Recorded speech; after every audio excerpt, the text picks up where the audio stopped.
कर्दम और देवभूति के भगवत प्रेमियों 9 कन्याएं हो गई। बोलिए भागवत भगवान की। 9 कन्याओं ने जन्म ले लिया। पुत्र तो नहीं आया। प्रतिज्ञा की थी कि जैसे एक पुत्र होगा सब छोड़ छाड़ के वन में चला जाऊंगा, तो पुत्र तो आया नहीं, लेकिन पुत्रियां आ गई एक एक करके। कितनी? 9। भगवत प्रेमियों बड़े बड़े ऋषियों के साथ इनकी शादी हुई। पहली पुत्री भगवत प्रेमियों दर्शन करना, यहाँ से ही हमारी ये सृष्टि, मनु से ही और शत्रुपा से ही, तभी तो हमें मानव कहा गया है।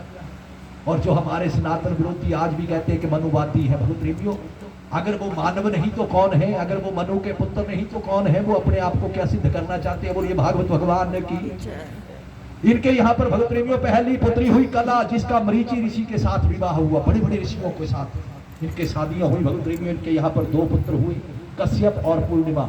कश्यप आज भी सप्त ऋषियों में बड़े आदर के साथ, जिसको अपने गोत्र तक का पता ना हो, वो कश्यप गोत्र आज अपने आप को बताते हैं। आदि ऋषि हुए कश्यप।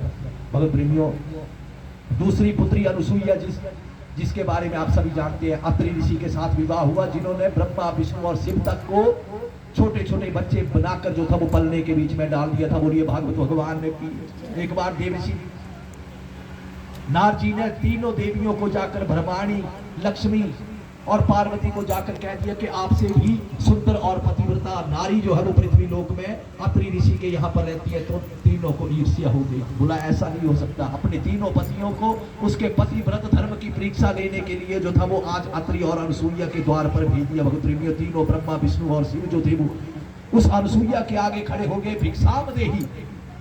भगवत प्रेमियों अनुसुईया जो थी वो बाहर भिक्षा लेकर आई, तो तीनों देवों ने कह दिया, बोला ऐसी वैसी भिक्षा आप नहीं लेते। बोला कैसी लेते हैं? बोला आपको निर्वस्त्र होकर हमें भिक्षा देनी होगी, तब ही हम आपके हाथों की भिक्षा जो है वो ग्रहण करेंगे। बोलिए भागवत भगवान ने की।